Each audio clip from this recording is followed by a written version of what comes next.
Bismillahirrahmanirrahim. Assalamualaikum warahmatullahi wabarakatuh.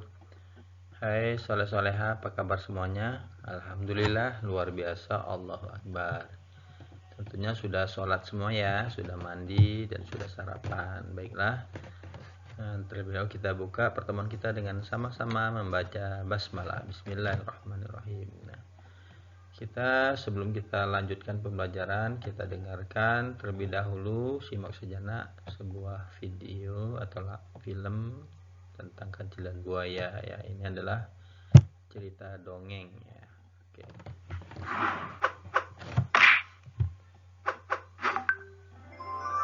Si kancil dan buaya. Kancil adalah salah satu jenis hewan yang sangat populer bagi masyarakat di Nusantara.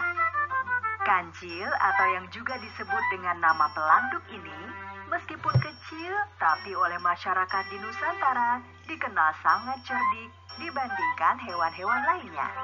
Salah satu cerita yang sangat populer di Nusantara adalah kancil mencuri timun. Namun, kancil bukan jenis hewan yang suka memakan timun.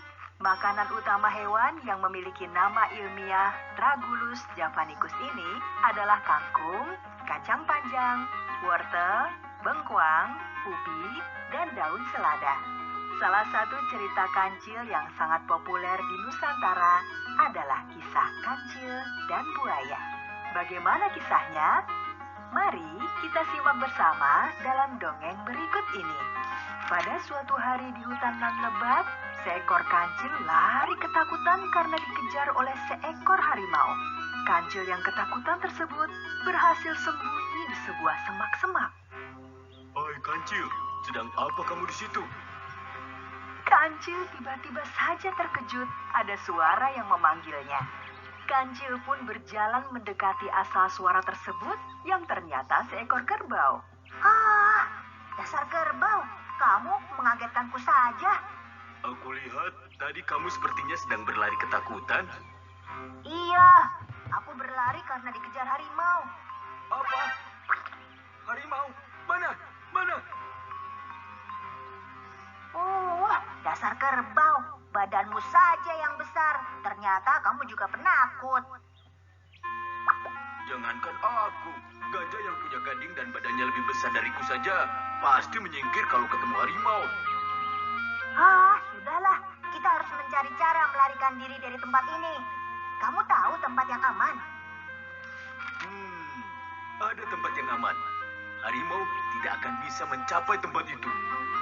Hah, cepat katakan di mana. Di sana, di hutan seberang sungai sana, harimau tidak akan bisa menjangkaunya. Harimau kan takut air. Kita bisa menyeberang sungai asal bisa menyingkirkan para buaya itu. Kau pikir bisa melawan kawanan buaya itu? Seekor harimau saja sudah membuatmu lari tunggang langgang. Siapa pula yang harus melawan para buaya itu? Aku punya ide yang sangat brilian. Mana mungkin kamu punya ide brilian? Sedangkan aku saja yang lebih pandai darimu tidak punya ide. Tapi sebagai hewan yang bijaksana, aku akan mendengarkan idemu. Cepat, katakan apa idemu? Nanti aku akan berbicara kepada buaya-buaya itu. Begitu mereka melihat ke arahmu, lambaikan tangan sambil tersenyum. Hanya itu? Bagaimana ide seperti itu dikatakan brilian? Tapi agar hatimu senang, baiklah, idemu silakan dilakukan. Hai para buaya, kemarilah. Para buaya yang sedang bersantai itu terkejut melihat kancil mendatangi mereka. Mereka pasti berpikir, berani sekali hewan kecil itu mendatangi pemangsanya. Hai hewan kecil, berani sekali kamu datang ke sini dan seenaknya memanggil kami. Apakah kamu mau menyerahkan dirimu untuk kami makan? Hai buaya, aku datang ke sini memang untuk memberi kalian makan. Tapi bukan aku yang akan kalian makan. Mencurigakan sekali. Memangnya siapa yang akan kami makan? Kancil menunjuk ke arah kerbau yang sedang berendam di kubangan lumpur. Para buaya itu melihat kerbau yang sedang berendam di lumpur dan melambaikan tangannya kepada mereka. Apa maksudmu memberikan kerbau itu kepada kami?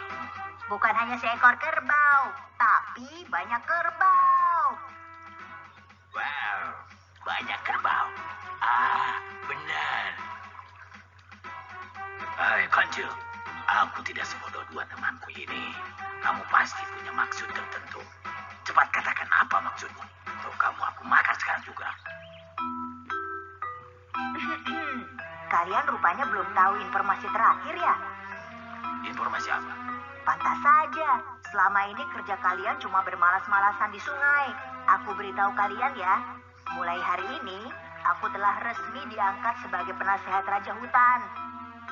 Wah, hebat sekali. Jadi Kancil sekarang menjadi pejabat tinggi istana. Berarti kan selama ini dikenal sebagai hewan yang cerdik. Pantas saja sekarang dia menjadi pejabat istana. Hei, diam kalian. Biarkan aku berpikir. Karena hanya aku yang paling pintar di sungai ini. Jadi sekarang Tuan Kancil sudah menjadi pejabat istana ya? Maafkan kalau kami kurang sopan. Malu, dua teman saya ini pernah sekolah. Jadi begini, ada informasi bagus buat kalian para buaya. Sang Raja Hutan atau yang kita kenal dengan nama Baginda Harimau telah mengeluarkan kebijakan untuk memperhatikan dan meningkatkan kesejahteraan rakyat hutan ini. Hari ini, Baginda yang mulia Harimau mengutusku untuk menghitung jumlah buaya di sungai ini. Dengan begitu, Baginda Harimau bisa memutuskan berapa jumlah kerbau yang akan dikirim ke sungai ini. Hai kalian berdua, coba hitung berapa jumlah semua buaya di sungai ini. Tanya dia saja, karena aku sering tidur di pelajaran matematika. Kamu memangnya tidak tahu, aku selalu nyontek ketika ujian matematika. Harusnya kan kamu yang tahu, bukannya kamu mengaku paling pintar di sungai ini. Aku memang paling pintar, tapi bukan soal matematika. Nah sudah, tidak usah berdebat. Aku tahu solusinya. Kumpulkan semua buaya yang ada di sungai ini dan baris berjajar dari tepi sini ke tepian sana. Siap Tuanku Kancil. Semua kalian berbaris.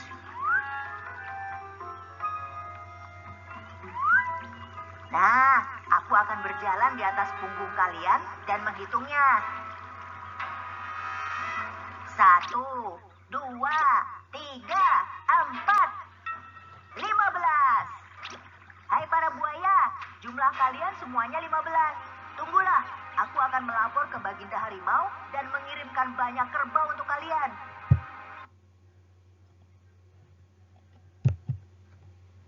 Ya, demikian tadi ya sebuah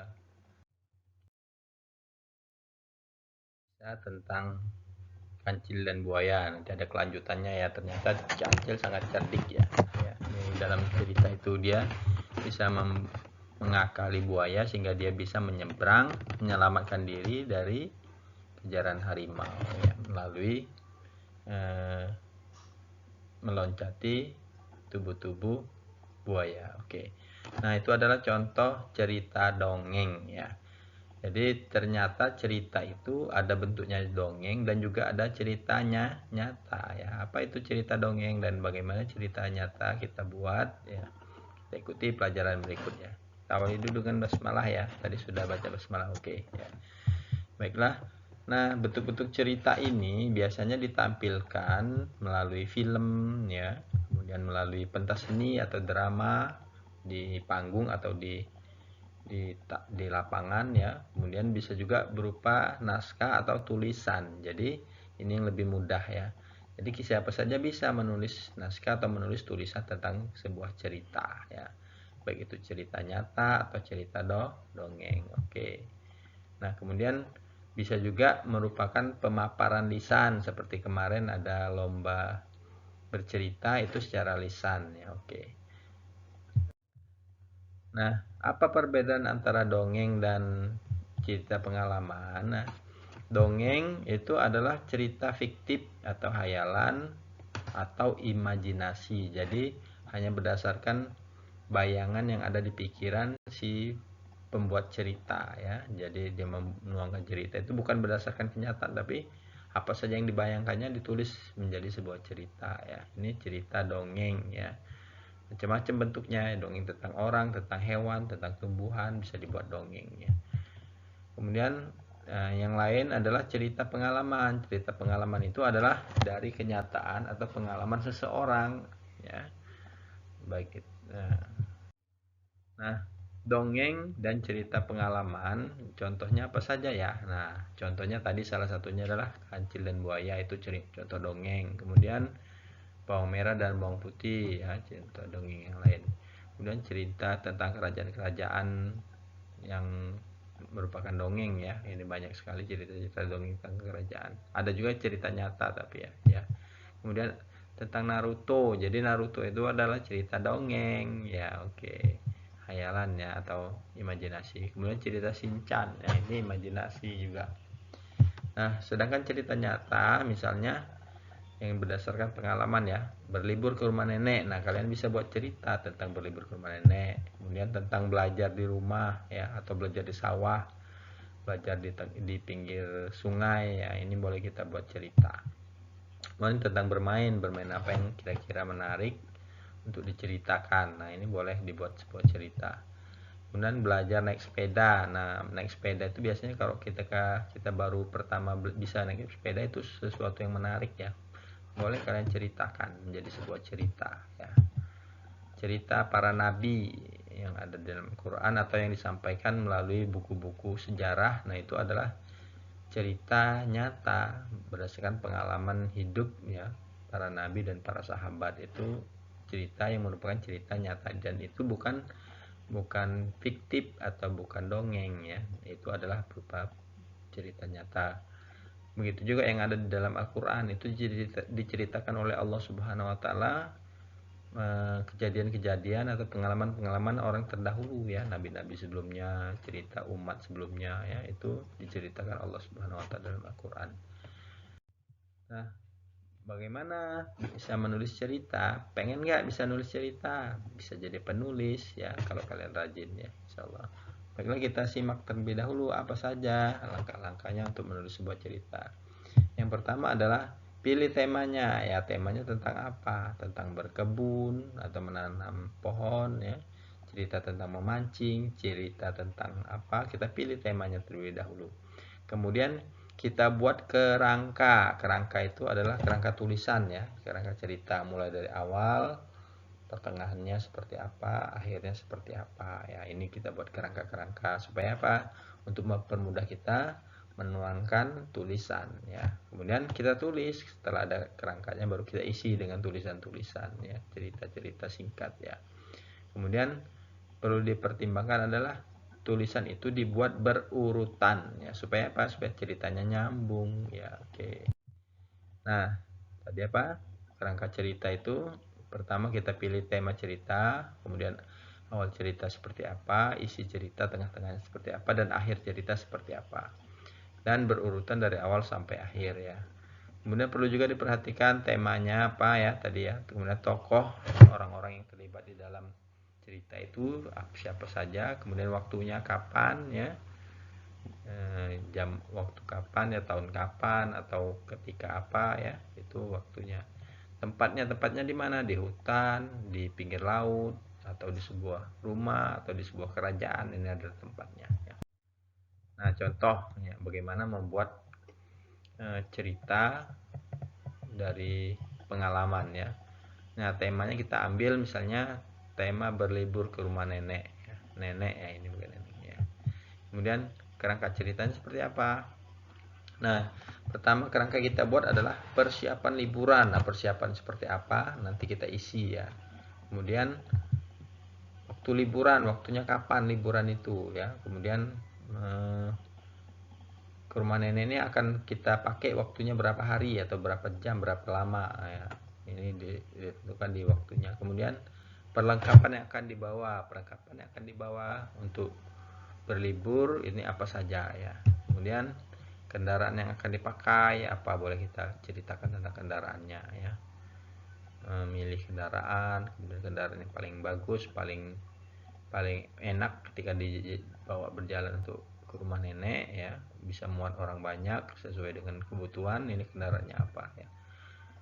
Siapa saja yang ikut. Nah, ini kita ceritakan, ya, berapa orang, siapa saja, ya, kenapa mereka ikut ya, ini bisa diceritakan. Kemudian langkah selanjutnya adalah menceritakan perjalanan awal ya, awal perjalanan seperti apa ya, mulai naik kendaraan, menyusun penumpang, menyusun barang, kita ceritakan ya. Kemudian apa saja yang disiapkan di mobil, di kendaraan itu, misalnya ada lagu-lagu yang menghibur dan lagu-lagu yang enak didengar ketika kita melakukan sebuah perjalanan misalnya, atau kaset-kaset apa yang akan kita setel ya, untuk menambah wawasan kita dan sekaligus menghibur kita di perjalanan. Nah, kemudian kemudian selanjutnya ceritakan di tengah perjalanan. Jadi dimulai dari awal persiapan, awal perjalanan, dan tengah perjalanan ya.